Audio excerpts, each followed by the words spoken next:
दोस्तों, नियंत्रण रेखा के उस पार इस वक्त जो भीषण आग भड़की हुई है, उसने पूरे दक्षिण एशिया के भूगोल और इतिहास को एक ही झटके में बदलकर रख दिया है।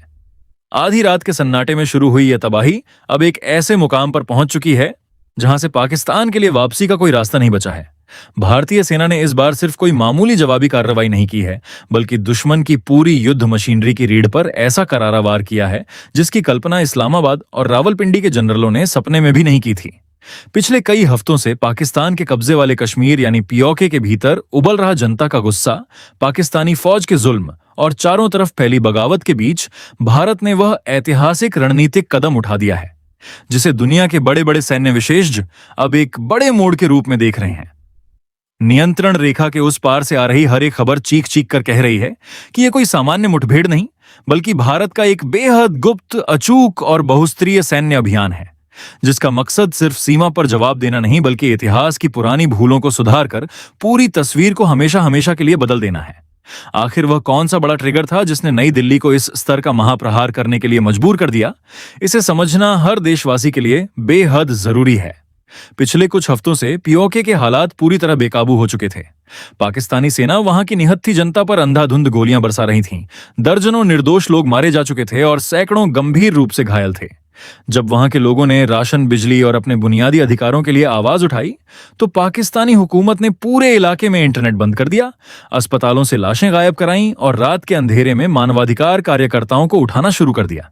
इसी खौफनाक मंजर के बीच सोशल मीडिया पर कुछ ऐसे वीडियो वायरल हुए जिनमें पीओके की महिलाएं, बुजुर्ग और मासूम बच्चे हाथ जोड़कर रोते हुए सीधे भारतीय सेना से गुहार लगा रहे थे कि एलओसी पार करके आइए और हमें इन पाकिस्तानी कसाईयों के चंगुल से बचाइए।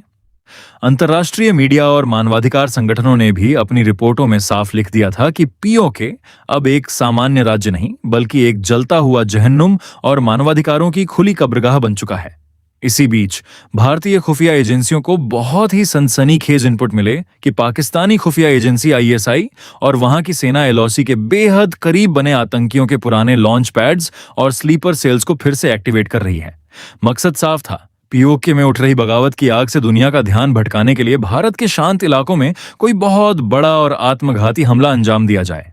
जब नई दिल्ली के हाईटेक वॉर रूम में यह पूरी तस्वीर साफ हुई कि पाकिस्तान एक तरफ तो अपने ही नागरिकों के खून से हाथ रंग रहा है और दूसरी तरफ उसी जमीन का इस्तेमाल भारत के खिलाफ नई साजिश रचने के लिए कर रहा है, तो देश के शीर्ष नेतृत्व ने एक ऐतिहासिक फैसला लिया। तय हुआ कि इस बार हमला सिर्फ आतंकियों के ठिकानों पर नहीं होगा, बल्कि दुश्मन के उस पूरे सैन्य ढांचे को जड़ से उखाड़ फेंका जाएगा जो इन आतंकियों को पालने पोसने का काम करता है। और फिर दोस्तों, वही हुआ जिसकी किसी ने उम्मीद नहीं की थी। आधी रात को लगभग 2:30 बजे, जब पूरा पाकिस्तान और दुनिया गहरी नींद में सो रही थी, तब भारतीय सेना ने उस महा ऑपरेशन का आगाज किया जिसे गुप्त रूप से ऑपरेशन त्रिशूल 2 का नाम दिया गया। इस ऑपरेशन की रणनीति पिछली किसी भी सर्जिकल या एयर स्ट्राइक से बिल्कुल अलग और कहीं ज्यादा विनाशकारी थी। इस बार भारतीय जवानों को सीमा पार जाने की जरूरत ही नहीं पड़ी। कमांड सेंटर में बैठे भारतीय रणनीतिकारों ने तकनीक की ऐसी श्रेष्ठता दिखाई कि दुश्मन को संभलने का 1 सेकंड का मौका भी नहीं मिला। सबसे पहले भारत के स्वदेशी और बिना आवाज वाले घातक ड्रोन उड़ते हुए दुश्मन के हवाई क्षेत्र में दाखिल हुए। इन ड्रोनों ने पाकिस्तान के सबसे आधुनिक radar system, high frequency communication टावरों और पावर ग्रिडों की बिजली को चुटकियों में ठप कर दिया।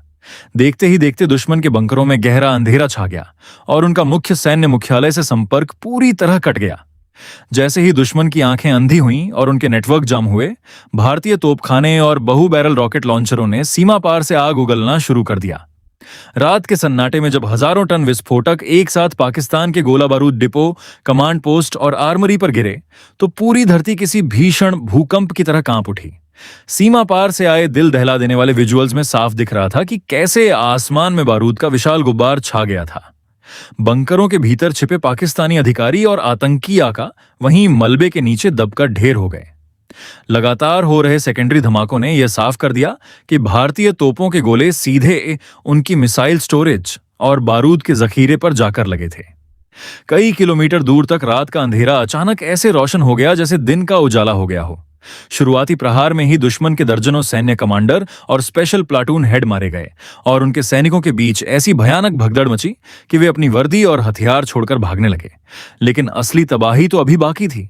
जमीन पर तोपों के कोहराम के साथ ही भारतीय वायुसेना के घातक लड़ाकू विमानों ने आसमान में मोर्चा संभाल लिया। एक बेहद जोखिम भरे लेकिन अचूक मिशन के तहत भारतीय पायलटों ने एलओसी के बेहद करीब जाकर दुश्मन के एडवांस्ड एयर डिफेंस ग्रिड को निशाना बनाया। महज कुछ ही मिनटों के भीतर पाकिस्तान के कम से कम 2 सबसे आधुनिक एयर डिफेंस सिस्टम और उनके कंट्रोल सेंटर धुएं के गुब्बार में बदल दिए गए। इसके बाद स्थिति यह हो गई कि पाकिस्तानी वायुसेना के फाइटर जेट्स के लिए उड़ान भरना तो दूर, अपने रनवे पर खड़ा रहना भी मुश्किल हो गया। भारतीय सर्विलांस ड्रोनों ने आसमान से पूरे इलाके की रियल टाइम मैपिंग की। जैसे ही दुश्मन का कोई सप्लाई ट्रक, टैंकर या सैन्य काफिला सुरक्षित इलाकों की तरफ भागने की कोशिश करता, भारतीय मिसाइलें सटीकता से उस पर गिरती। एलओसी पार कई किलोमीटर तक जलते हुए ट्रकों और बिखरे हुए मलबे का ऐसा भयावह नजारा था जिसे देखकर पाकिस्तानी सेना का बचा कुचा मनोबल भी पूरी तरह चकनाचूर हो गया। जमीनी स्तर पर इस प्रचंड प्रहार का असर सिर्फ सैन्य ठिकानों तक सीमित नहीं रहा, बल्कि इसका सबसे बड़ा धमाका गुलाम कश्मीर के भीतर देखने को मिला। नीलम घाटी, मुजफ्फराबाद, कोटली और मीरपुर में रहने वाले लाखों लोगों ने जब अपनी आंखों के सामने अपने कब्जादारों के ठिकानों को जलते देखा तो सालों से दिल में दबा उनका गुस्सा ज्वाला बनकर बाहर निकल पड़ा। इतिहास में पहली बार ऐसा हुआ जब पीओके की आम जनता भारतीय तोपों की गड़गड़ाहट को डर के रूप में नहीं, बल्कि अपनी आजादी की उम्मीद के रूप में देख रही थी। गुस्साई भीड़ ने सड़कों पर उतरकर पाकिस्तानी सेना के रसद और ईंधन ले जाने वाले ट्रकों को घेर लिया। लोगों ने गाड़ियों में आग लगा दी और भागते हुए पाकिस्तानी सैनिकों पर पत्थरों और लाठियों से हमला कर दिया। जिन लोगों को दशकों से भारत के खिलाफ नफरत की घुट्टी पिलाई गई थी, आज वही लोग खुलेआम सड़कों पर तिरंगा फहराने की बातें कर रहे हैं और भारत हमारी मदद करो के नारे लगा रहे हैं। मुजफ्फराबाद और कोटली जैसे बड़े कस्बों में पाकिस्तानी हुकूमत का प्रशासनिक ढांचा पूरी तरह धराशायी हो चुका है। पुलिस और रेंजर्स अपनी बैरकों में दुबक कर बैठे हैं या फिर अपनी जान बचाकर भाग रहे हैं। लेकिन इस बार की खास बात यह है कि हर गली मोहल्ले में मोबाइल हाथ में लिए नौजवान खड़े हैं। इंटरनेट पर पाबंदी के बावजूद ये युवा किसी न किसी रास्ते से पाकिस्तानी सेना के अत्याचारों, उनकी बदहवास भागदड़ और जलते हुए बंकरों के वीडियो दुनिया तक पहुंचा रहे हैं। ब्रिटेन, यूरोप और खाड़ी देशों में बैठे पीओके के नागरिक इन वीडियोस को अंतर्राष्ट्रीय मीडिया हाउसेज और मानवाधिकार संगठनों को भेज रहे हैं, जिससे पाकिस्तान का सालों पुराना झूठा प्रोपेगेंडा दुनिया के सामने पूरी तरह नंगा हो चुका है। अब दुनिया भी यह देख रही है कि वहां की जनता पाकिस्तानी सेना से नहीं, बल्कि भारत से अपनी रक्षा की उम्मीद लगाए बैठी है। इधर नई दिल्ली के सुरक्षा गलियारों से जो संकेत बाहर आ रहे हैं, वे दुश्मन के लिए किसी दुःस्वप्न से कम नहीं है। इस बार भारत की नीति केवल हमला करके वापस लौटने की नहीं दिख रही है।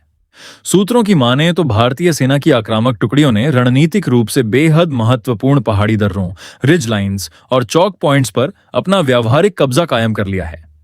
नीलम घाटी की तरफ से आगे बढ़ी भारतीय बटालियनों ने दुश्मन की बची कुची सप्लाई लाइनों को इस कदर काट दिया है कि आगे की चौकियों पर फंसे पाकिस्तानी सैनिकों के पास न तो खाने को राशन बचा है और न ही बंदूक चलाने के लिए कारतूस।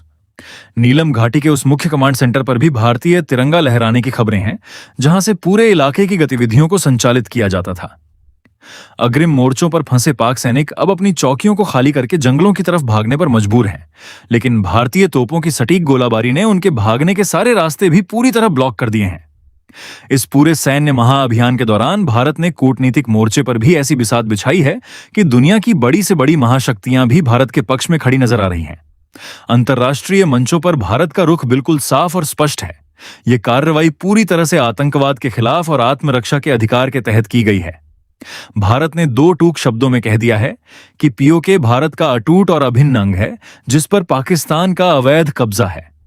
जब वहां के नागरिक अपनी जान बचाने के लिए भारत को पुकार रहे हैं, तो भारत मूक दर्शक बनकर नहीं बैठ सकता। इस स्थिति ने चीन की बेचैनी को भी बढ़ा दिया है। पीओके में चीन के अरबों डॉलर के प्रोजेक्ट्स और सीपेक कॉरिडोर लगे हुए हैं। चीन ने तुरंत बयान जारी कर भारत को शांति बनाए रखने और यथास्थिति न बदलने की नसीहत दी, लेकिन भारत ने साफ कर दिया कि जब पाकिस्तानी सेना अपने ही बेगुनाह लोगों का कत्लेआम कर रही थी, तब चीन की शांति की चिंता कहां छुपी हुई थी। विश्व स्तर पर अलग थलग पड़ा पाकिस्तान अब अमेरिका, रूस और संयुक्त राष्ट्र संघ का दरवाजा खटखटाकर रोने का नाटक कर रहा है। उसके विदेश मंत्रालय ने बयान जारी कर छाती पीटी है कि भारत ने उनकी संप्रभुता का उल्लंघन किया है। लेकिन मजे की बात यह है कि अपने इस रोने धोने में भी वे यह साबित नहीं कर पाए कि जिन ठिकानों को भारत ने तबाह किया, वहां आतंकी मौजूद नहीं थे। दुनिया के बड़े देशों ने भी पाकिस्तान के इन झूठे आंसुओं पर पानी फेरते हुए साफ कह दिया है कि हर देश को अपनी सीमा और नागरिकों की रक्षा करने का पूरा हक है। पाकिस्तान का वह खोखला परमाणु घमंड भी एक ही रात में हवा हो गया, जिसकी आड़ में वह सालों से भारत को गीदड़ भभकियां दिया करता था। आज कंगाली की कगार पर खड़ा पाकिस्तान, जिसकी अपनी जनता दाने दाने को तरस रही है, भारत जैसी महाशक्ति से सीधे युद्ध लड़ने की औकात खो चुका है।